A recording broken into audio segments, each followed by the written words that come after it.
Et l'Éternel de surenchérit. Peux-tu compter les étoiles du ciel? Il dit non. Telle sera ta postérité.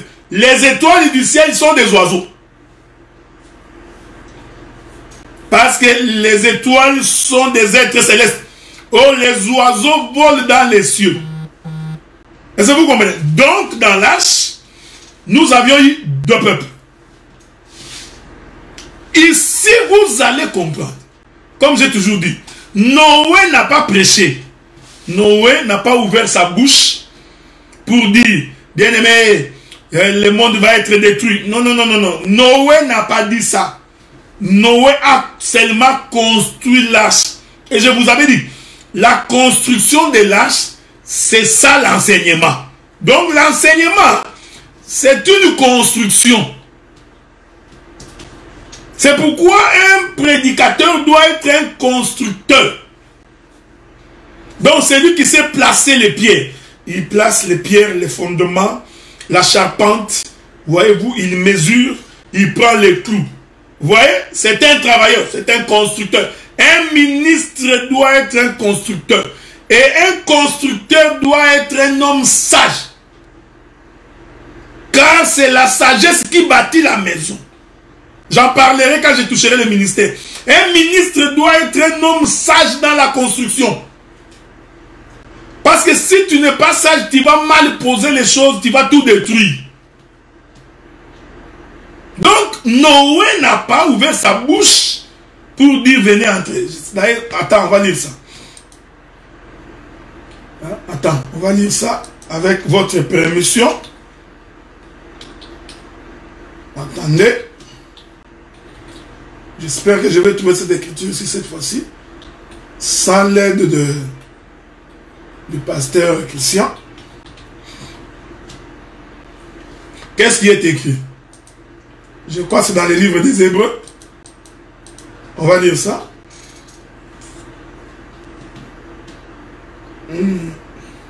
Non, 2 Pierre. Prenons le livre de 2 Pierre, chapitre 2.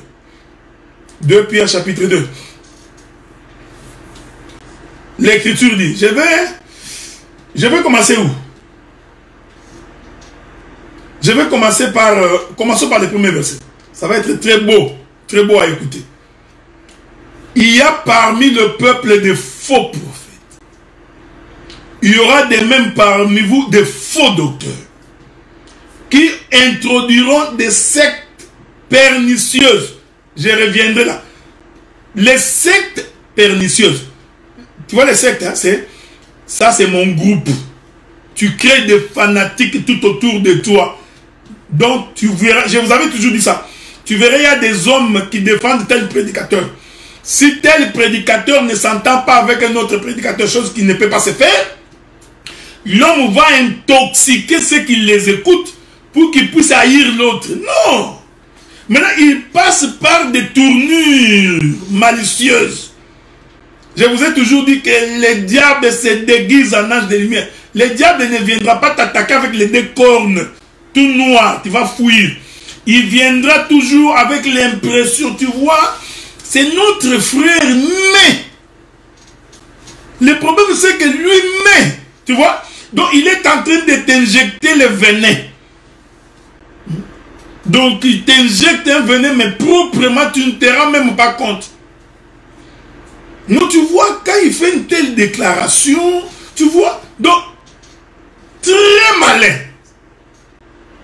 Donc, le serpent était le plus rusé des animaux. Il était le plus. Donc, il y en a aussi des animaux rusés. Mais lui, le serpent était le plus rusé. Qui renie le maître qui les a rachetés, attireront sur eux une ruine soudaine. Plusieurs les suivront dans leur dissolution. La voix de la vérité sera calomniée à cause d'eux. À cause des faux prédicateurs aujourd'hui, le nom de Dieu est insulté.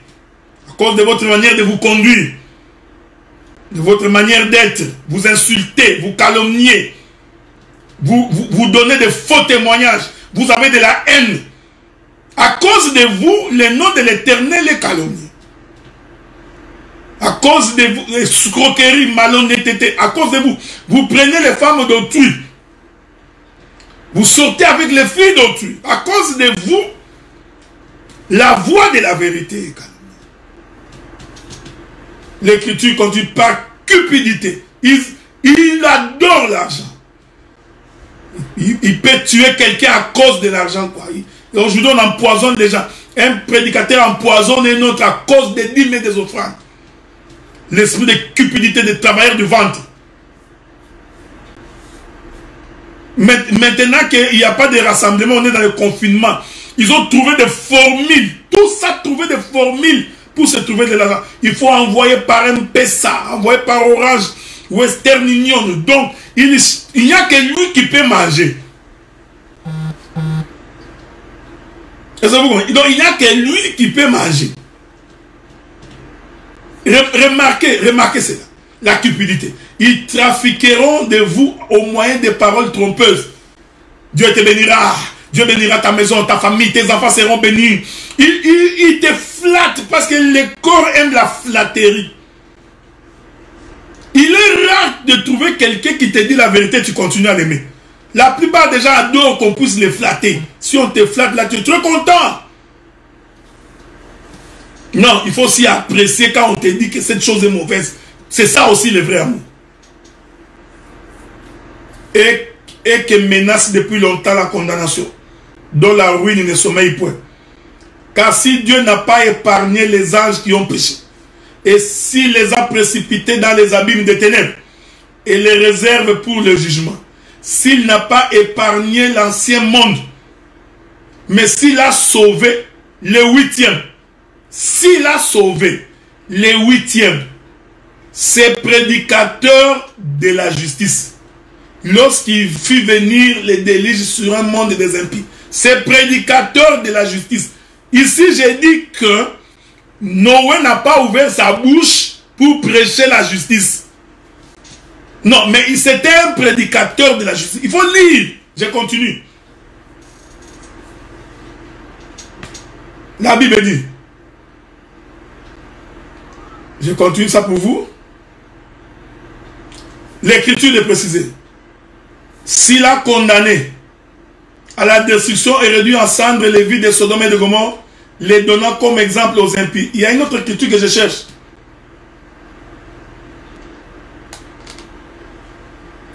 Attendez, il y a une autre écriture, ok? Je n'ai pas fini. Laissez-moi vous ajouter une autre écriture. Une autre écriture pour une bonne saisie.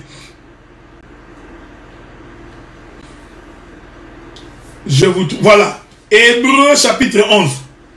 Hébreux chapitre 11, verset 7. C'est par la foi que Noé, divinement averti des choses qu'on ne voyait pas encore, et saisi d'une crainte respectueuse, construisit une arche pour sauver sa famille. Point, virgule. L'écriture continue. C'est par elle. Par elle, là, c'est l'arche. Ok? Donc, j'explique la prédication de Noé.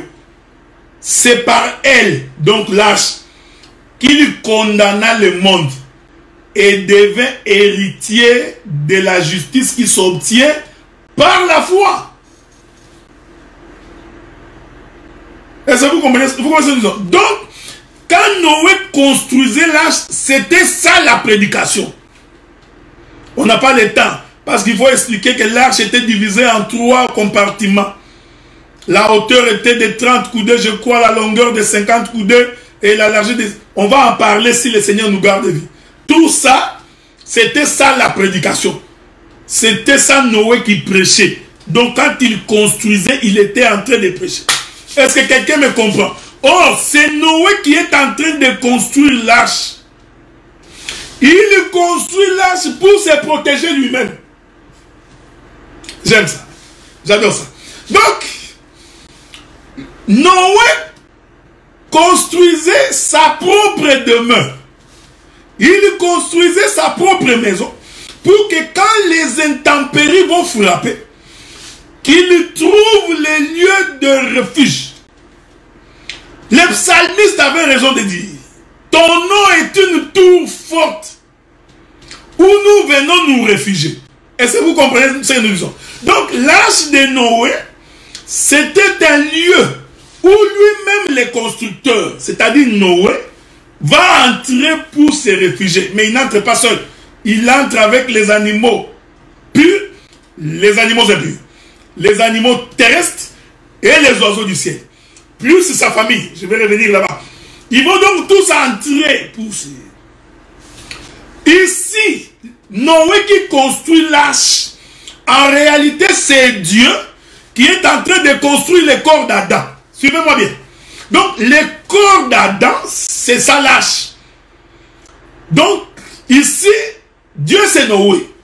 Il construit l'arche pour que lui-même, Dieu, puisse se réfugier. Je veux que vous me suiviez bien parce que je suis en train de toucher les entrailles de l'Éternel.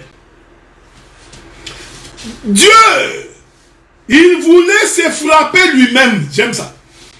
Dieu voulait se donner lui-même la mort. Maintenant, Dieu a prévu que lorsque la condamnation va arriver, qu'il puisse se protéger afin que Dieu ne puisse pas mourir. J'aime ça. Je vais aller avec ça tout doucement. Parce que j'aime quand la révélation me vient comme ça. Que je puisse descendre doucement pour que tu ne puisses pas échapper. Je vais y aller doucement. Très doucement. Tout doucement. Regardez. Le problème de Noé. Je m'excuse beaucoup, mais j'ai l'impression qu'on va continuer encore avec Noé. Hein, les dimanches prochains. Parce que je n'ai même pas encore rien dit là. Regardez bien. Le problème de Noé, c'est que les jugements de Dieu devaient frapper la terre. Parce que la Bible dit que l'Éternel Dieu a trouvé que non. L'homme, sa méchanceté est arrivée à un niveau tel que je ne peux plus comprendre. Donc je vais donc frapper. Ici, je parle aux fils des prophètes. Je suis en train de parler aux aigles. Donc, Dieu va frapper. Or, Dieu voulant frapper, Dieu savait que lorsque je frapperai, je risquerai moi-même Dieu de mourir. Donc, maintenant, pour se protéger lui-même Dieu, il explique ça dans Noé. C'est pourquoi vous allez voir, on appelle Noé le juste. Il était lui, le seul juste. Hein? Donc l'écriture ne nous dit pas que les femmes, les filles de Noé, les autres, là c'est les fils de Noé, étaient également des justes. Non. L'écriture dit que les justes... Attendez, je vais vous lire ça. Peut-être que vous ne voyez pas très bien ça. Rentrons. Rentrons un peu dans les livres de Genèse chapitre 7. Genèse chapitre 7. Rentrons là-bas. Genèse chapitre 7. Et que l'écriture dit, premier verset, l'Éternel dit à Noé, entre dans l'arche toi et toute ta famille, car je t'ai vu juste devant moi parmi cette génération. Donc dans toute la génération, il n'y avait qu'un seul juste. C'était Noé. Oh, le livre des Romains nous dit, il n'y a aucun juste sur la terre. Pas un seul. Le seul juste, c'est Christ. Est-ce que vous comprenez? Je ne sais pas si je peux vous trouver cette écriture-là, hein, avec votre permission. Souffrez. Hein, donc, je crois que c'est le frère Paul qui l'a dit. Hein, donc, vous voyez, c'est là on dit si là l'écriture risquerait de se contredire, parce que Noé aussi est injuste. Alors, si Dieu dit qu'il n'y a aucun juste sur la terre, pas un seul, alors dites-nous comment Noé est devenu injuste. Je suis dans Romains. Romains chapitre 3, verset 10. Romains chapitre 3, verset 10. Nous lisons. Selon qu'il est écrit, il n'y a point de juste, pas même un seul. C'est Paul. Paul dit qu'il n'y a pas un seul juste sur la terre. Pas un seul. Mais étonnamment, Genèse nous dit que Noé était injuste. Quand vous prenez le livre de 1 Pierre, Pierre aussi nous dit que l'autre l'est juste. Donc, ça donne une contradiction apparente, parce que nous trouvons également qu'il y a des justes sur la terre. Mon juste prospérera. Est-ce que vous comprenez? Non, nous comprenons que ici, Noé, c'était Dieu lui-même. Parce qu'il est le seul juste. Maintenant, le problème de Noé, c'est que le jugement doit tomber. Le jugement, c'est la mort. C'est-à-dire, la mort doit frapper la terre.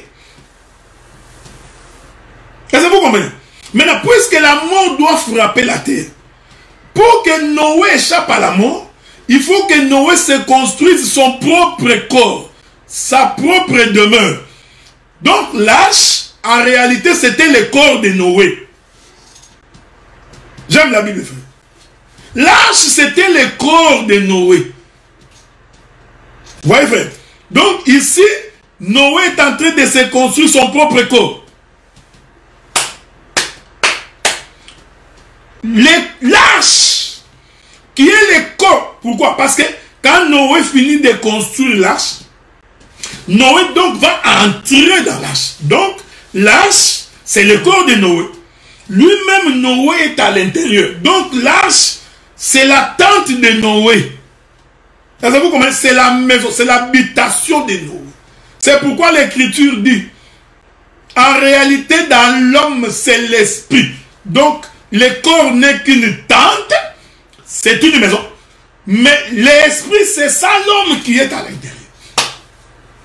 Donc, comme les jugements s'en venaient, et que la mort allait frapper la terre, il fallait trouver un lieu de refuge. Le lieu qui permet à ce que tu ne puisses pas mourir. Donc, le jugement va frapper le corps, mais celui qui est à l'intérieur du corps est protégé. C'est pourquoi Noé, après qu'il est construit, il entre. Oh, ce que Noé fait, le sage Salomon dit, il n'y a rien de nouveau sur la terre. Ce qui est, c'est ce qui a été, c'est ce qui sera. L'Éternel Dieu parle tantôt d'une manière, tantôt d'une autre. L'homme ne prend point garde. Oh, qu'est-ce qui a été? Dieu, il regarde, il dit, je vais me faire un corps. Il y prend donc Adam. Il rassemble la poussière de la terre pour former le corps d'Adam. Je te donne un domicile, un devoir à domicile. Je te donne le devoir à domicile. J'aime ça. J'adore ça. Quelle était la taille d'Adam? Parce qu'Adam avait une taille. Hein? Quelle était la longueur d'Adam? Je te pose la question. Quel était le poids d'Adam? Vous savez, j'aime cet évangile. Parce que dans cet évangile, nous avons même la taille d'Adam. Son poids, nous en avons dans cet évangile. C'est pourquoi nous avons toujours dit, si là tu n'as pas compris, sois calme, pose la question, on va t'aider. Ça ne t'enlève pas la qualité du ministre. Adam avait une taille, son poids, le tour de sa hanche, nous en avons. Donc, maintenant Dieu s'est fait Adam. C'est ça ce que Noé faisait. Il s'est fait Adam. Une fois qu'il a fini de faire Adam, Dieu vient entrer. L'écriture, quand Dieu souffle, non, ça c'est un langage des prophètes. En réalité, Dieu était entré dans son corps. Pourquoi? Parce que Dieu savait que la mort allait venir.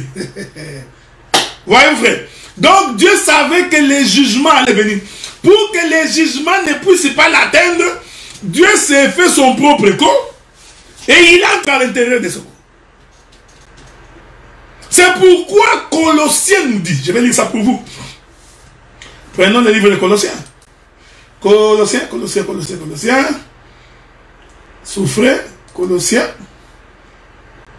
Colossiens, qu'est-ce que les Colossiens nous dit? Souffrez, hein? Je cherche cette écriture-là. Nous allons lire avec vous. Colossiens.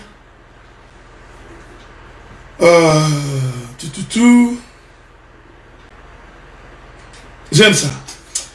Prenons d'abord Colossiens chapitre 1er. Colossiens chapitre 1er. Je vais lire le verset 15. La Bible dit, il est l'image du Dieu invisible. Ah, ça c'est Jésus. Hein? Hein? Il est l'image du Dieu invisible. Non, quelque chose ne va pas. Nous savons que celui qui est l'image du Dieu invisible, c'est Adam. C'est ça la création. Dieu dit créons l'homme à notre image, selon notre propre ressemblance. Dieu créa l'homme à son image. Donc, selon Moïse, dans les livres de Genèse, celui qui est l'image de Dieu, c'est Adam. Maintenant, ici, Paul maintenant vient nous expliquer ce qui s'est passé dans Adam. Il dit, Christ est l'image du Dieu invisible. Donc, en créant Adam, Dieu nous enseignait sur Jésus. C'était le corps de Jésus. Le premier-né de toute la création. Je ne rentre pas ici. Parce que je t'informe qu'Adam a été créé le premier. Ok? Ici, nous sommes dans la prophétie. Car en lui, vous comprenez maintenant? En qui? En lui, en Adam. En Adam. En lui ont été créées toutes les choses qui sont dans les cieux et sur la terre. Les visibles et les invisibles, trône, dignité, domination, autorité. Tout a été créé par lui et pour lui. Laissez-moi vous ajouter une autre écriture. Ok? Attendez. Je vais vous ajouter une autre écriture. Ça vous fera du bien. Parce que les écritures, c'est des médicaments pour le corps. Colossiens chapitre 2. Colossiens chapitre 2. Il est écrit, verset 9. Car en lui, c'est-à-dire dans ce corps de Jésus, habite corporellement la plénitude de la divinité. Est-ce que vous comprenez? Donc, dans ce corps de Jésus, tout ce qui est de Dieu était à l'intérieur. Ici, je parle ici de toute la création. Hein? Donc, les créations invisibles, visibles, les oiseaux du ciel, les animaux, toute la lumière, habita corporellement toute cette plénitude en Jésus. Mais Colossiens dit, il dit qu'il est l'image du Dieu invisible. Donc, c'est lui le véritable Adam. Est-ce que vous comprenez? Donc, le corps d'Adam, c'est en réalité l'arche, c'est en réalité le corps de Jésus, où Dieu lui-même entre à l'intérieur. Est-ce que vous comprenez? Donc, il entre à l'intérieur. Donc, maintenant, vous allez comprendre que l'arche, quand le bien-aimé Noé entre, en réalité, c'est la fête des tabernacles. Parce que l'arche est un corps. C'est tout un tabernacle dans lequel Dieu est entré d'entrer. Mais je vous informe que lorsque Dieu entre, il n'entre pas seul. Parce que Noé n'est pas rentré seul. Mais quand vous lisez Genèse, vous aurez l'impression que Dieu a seulement soufflé. C'est l'ombre. C'est un voile. Tu ne vois pas clairement. Ah, ce n'est pas la représentation exacte des choses. Voilà pourquoi nous touchons d'autres écritures pour que ta vision soit avec netteté. C'est pourquoi quand Noé rentre, il n'entre pas seul. Il entre avec les animaux. Et 7 membres de sa famille, plus lui, ça fait 8. Donc tous entrent dans le tabernacle. Et quand il entre dans le tabernacle, suivez, dans le tabernacle, tous vont manger de l'herbe. Donc, dans l'arche, personne ne mangeait la viande. Est-ce que je peux vous trouver cette écriture-là? Je ne sais pas si je vais la trouver, mais souffrez. Hein? Espérons que je vais la trouver. Sinon,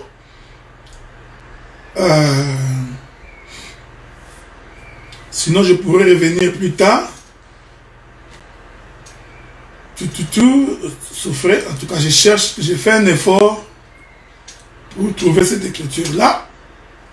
L'écriture qui nous fait comprendre que dans l'arche, ils mangeaient tous de la paille. Ok? Bon, si quelqu'un me trouve cette écriture-là, vous me l'envoyez. Ça pourrait nous aider à pouvoir avancer. Ça pourrait nous aider à pouvoir avancer. Bon, je sais que vous allez trouver l'écriture, mais courons parce qu'il faut que j'avance vite pour aller finir. Donc, vous comprenez ce que nous disons. Donc, Je crois toujours que dans Genèse, je pourrais trouver cette écriture-là. Souffrez. Donc, souffrez, je suis en train de chercher cette écriture-là, en espérant que je vais la trouver. Toujours dans les livres de Genèse, dans son chapitre. Souffrez, hein? On va conclure bientôt.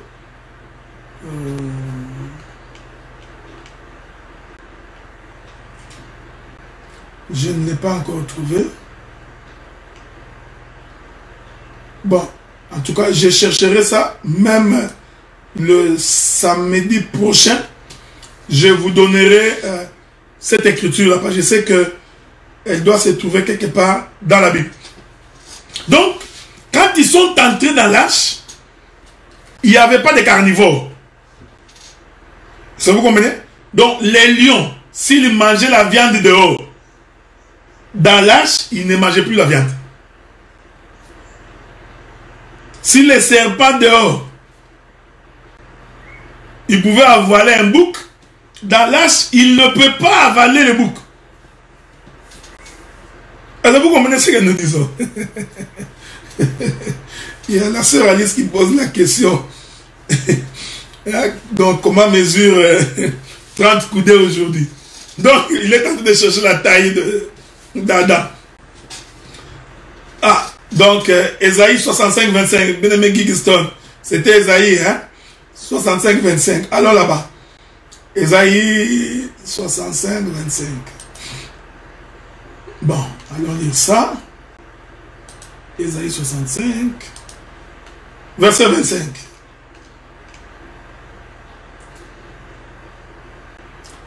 Non, ici, non, ce que tu m'as donné comme écriture, nous sommes dans le millénium. Ça, je peux comprendre ça. Mais il doit y avoir une écriture dans Genèse. Quand Noé était en train de faire entrer de la nourriture, quand il était en train de faire entrer de la nourriture dans l'arche, la Bible dit qu'il fit entrer de la paille, quelque chose comme ça. Ne vous en faites pas, je vais trouver l'écriture. Mais l'écriture d'Ésaïe 65, 25, nous comprenons que c'est pendant le millénium. Parce que je vais arriver là-bas pour expliquer que la fête des tabernacles, c'est aussi le millénium. Mais ce que je cherchais, c'est vraiment cette écriture-là qui atteste de ce que les gens mangeaient dans l'arche. Ok? Bon, je voudrais vraiment trouver cette écriture-là, mais si je ne la trouve pas, ce n'est pas grave, nous reviendrons plus tard avec l'aide de Dieu. Mais qu'elle nous dit, prenons.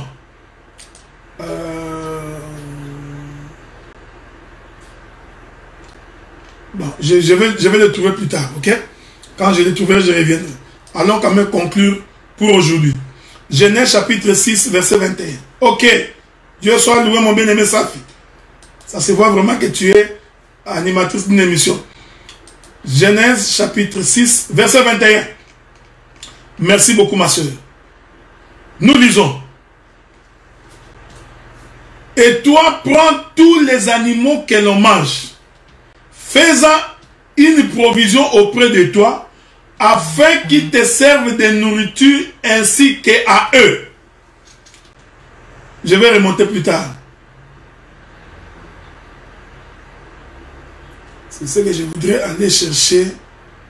Il y a une écriture là, mais je vais le trouver pour vous. Ce n'est pas vraiment ce que je cherchais comme écriture. Hein?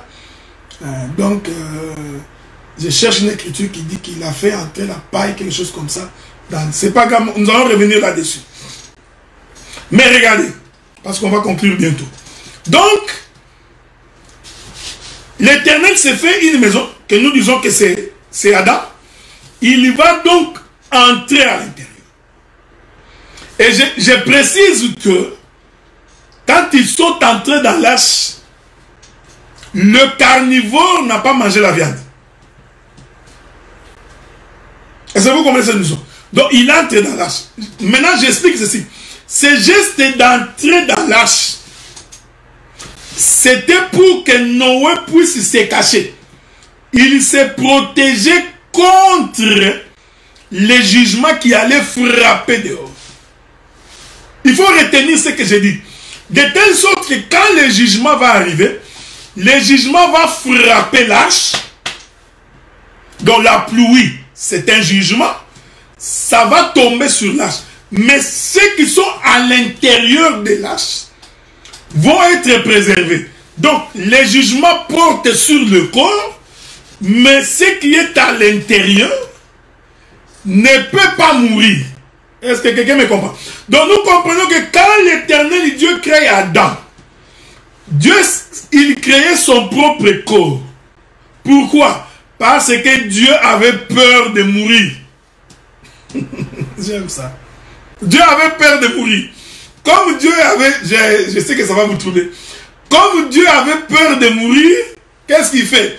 Il s'est fait un corps pour se protéger. J'adore les Écritures.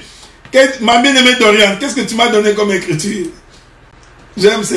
Genèse chapitre 9, le verset 3 et le verset 4. J'aime ça. Que Dieu te bénisse. La Bible dit, tout ce qui s'aime et qui vit vous servira de nourriture. Je vous donne tout cela comme l'herbe verte. Seulement vous ne mangerez point de la chair avec son âme, avec son sang. C'est le verset 3 qui m'intéresse. Tout ce qui s'aime et qui a vie vous servira de nourriture. 2 points. Je vous donne tout cela comme l'herbe verte. Je vais vous ajouter une autre écriture. Hein? Une autre écriture. Pour une bonne digestion. Parce que on va continuer les dimanches prochains. Genèse chapitre 1er. Non, attendez.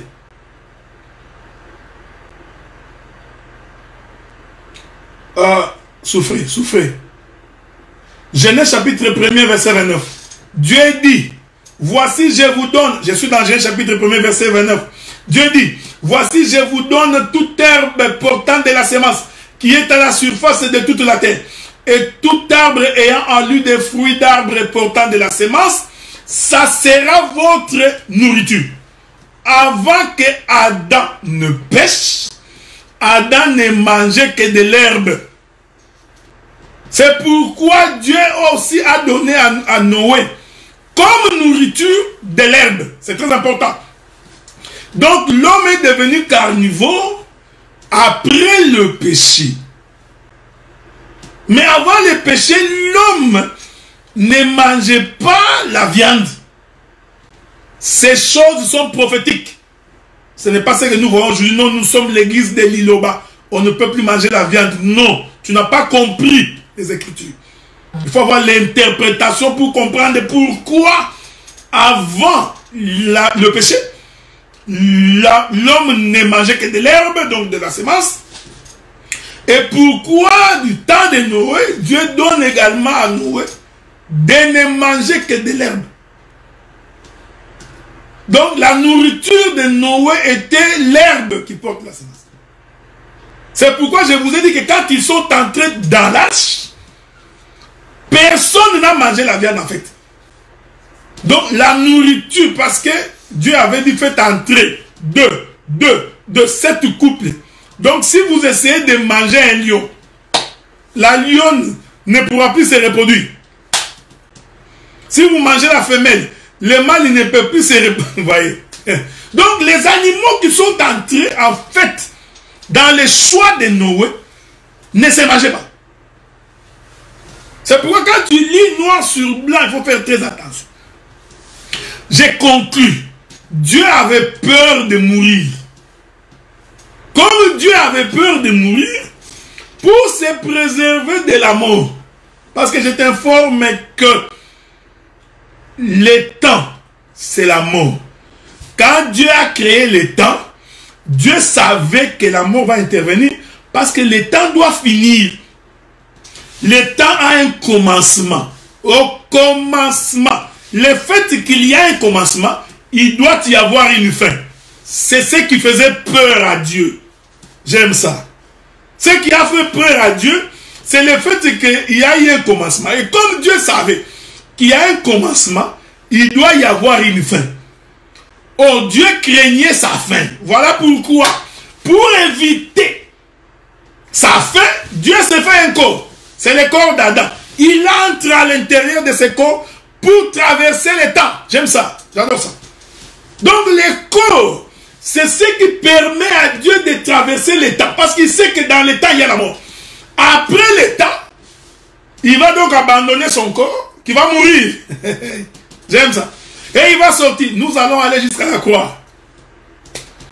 Vous comprenez, bien aimé dans le Seigneur, que l'arche de Noé, c'était c'est la fête des tabernacles. C'est pourquoi il faut entrer dans cette arche. Pourquoi? Parce que le jugement va tomber sur la terre. Et Dieu a fait en sorte que lorsque le jugement tombera, ne peuvent être épargnés que ceux qui seront dans son corps.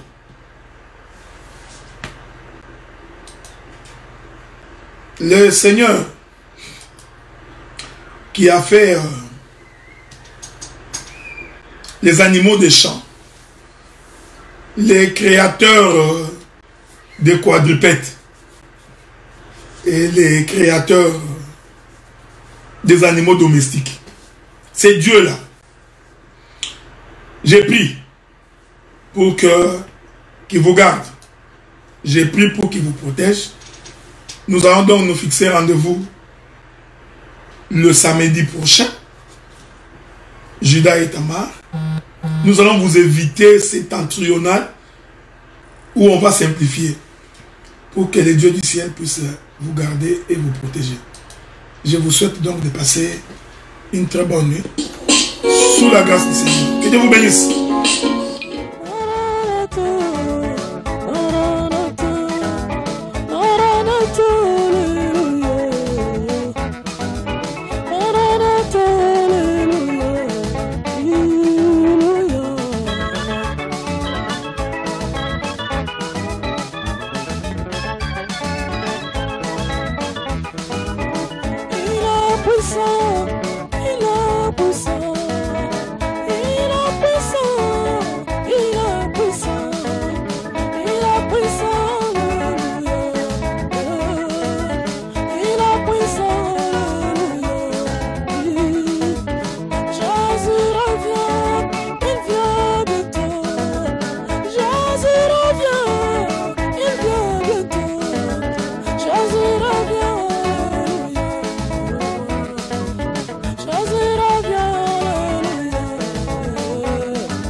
Alléluia.